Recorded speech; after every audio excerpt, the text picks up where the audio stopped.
Well, hey everybody, it's Paul. Welcome to my channel. So I went out car shopping, well, I should say truck shopping today. You know, if you've been following along, I am in the market for a new pickup truck. And because I get a plan, I am really interested in getting a Ford truck. Now this, of course, is the worst time probably in the history of trucks and cars to be trying to buy a car, simply because if you've heard about the chip shortage, I'm here to tell you that the struggle is real. The lots are barren far and wide of vehicles, and especially trucks. It seems like I drove about an hour to drive a F-250 three-quarter ton diesel today, and I'll tell you, it's a beautiful truck. Few things I don't remember from my three-quarter ton truck, which it's been a while since I sold it. It's been years, probably a good 15 years, but one is the diesel was much quieter than I remember. I had a 7.3 liter, now this is a 6.7 liter. Ford builds this in-house, but it is very quiet. Number two, that F-250 is way up there.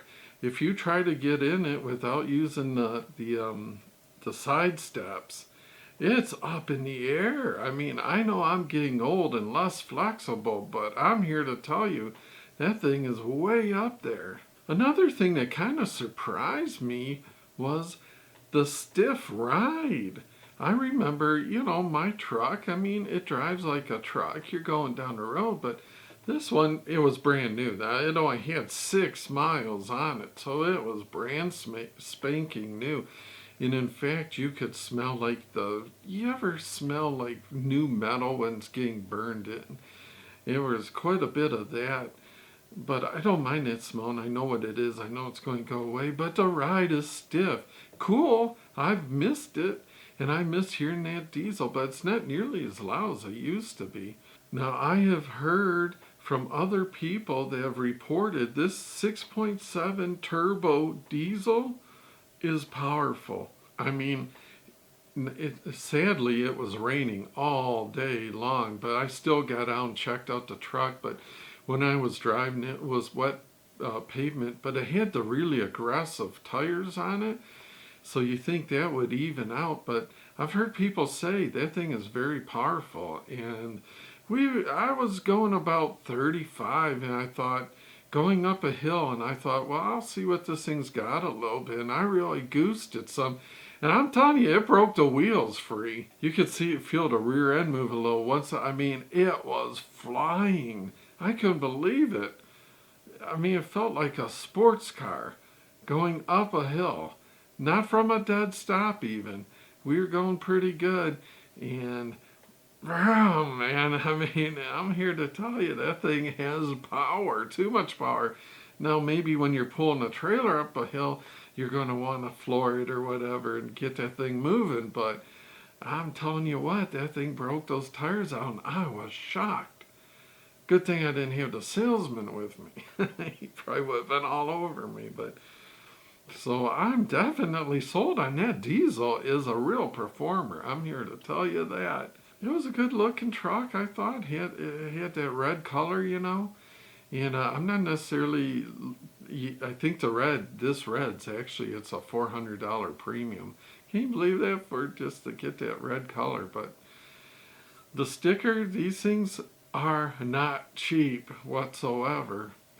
And but it's a beautiful truck. I really would have liked to done a video outside, but it was pouring the whole time. It was just miserable out. So I'm like, I don't want to get the camera wet, get the lens wet, or it's just going to be ridiculous. So, but I'm going to go out again tomorrow and drive some more. I was thinking about a 350, but the ride on the 250 was definitely stiff enough, I think. I really cannot see really ever needing the 350. And I was thinking about the 8-foot bed. Man, the bed on this thing, I think it's 6'7", something like that.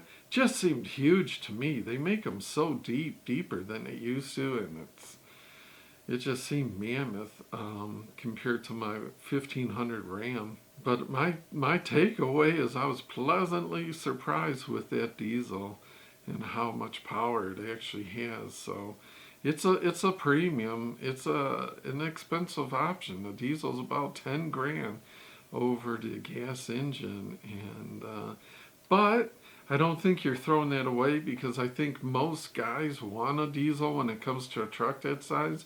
So I think you get a good bit of that back when you go to sell it, or at least that's my hope. So now I'm thinking, do I want to pay up and get the Lariat package? I'm really looking at, if you guys ever seen the interior of my Hummer, it has that light colored, tan colored, let's say, seats, leather. You can get that, they call it the Baja, and it's in the Lariat package, and it looks pretty sweet. I haven't seen one in person yet, but I kind of leaning towards the blue. I had a black Ram that I really liked, but you know, it gets very hot, but it had the metal flake, and it looks to me like the Ford black is just black minus the metal flake. So it getting so hot, I don't know if I want to do that. They have the antimatter, I think it's called, which is a kind of a deep. It's kind of like the Ford Blue actually, and it kind of really looked pretty good. I didn't see it on an F-250. I saw it on an Explorer, and it looks pretty good. So anyways, give me your ideas about a color. I know a lot of people like white.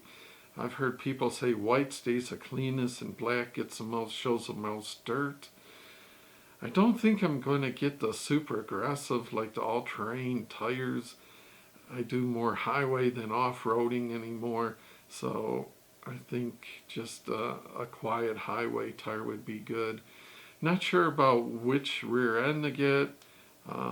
If anybody has any opinions on that, I always love to hear what you guys have to say. I know a lot of people were saying, and I was saying it too, go big or go home, but man, I gotta believe that 350. I did not drive one.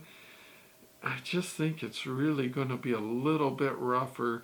They put in a couple more leaf springs, and I think that I don't really need to go any stiffer ride than that 250. But man, that thing handled good. I do say that the Ram has a better dash layout. I really dislike the small text that the Ford uses for the speedometer. It should be like the text, the numbers are like this big. Seems like the Ram was at least this big. I mean, it's kind of nitpicky stuff, obviously. I probably would be looking at the Ram with the Cummins if it wasn't for the Ford A plan. That really makes a big difference. I don't know exactly, probably about 8%.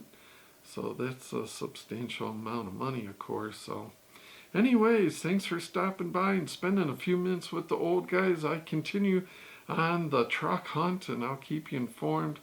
Hopefully get some video of it, but at least I'll put in some of the pictures as hopefully you've already seen.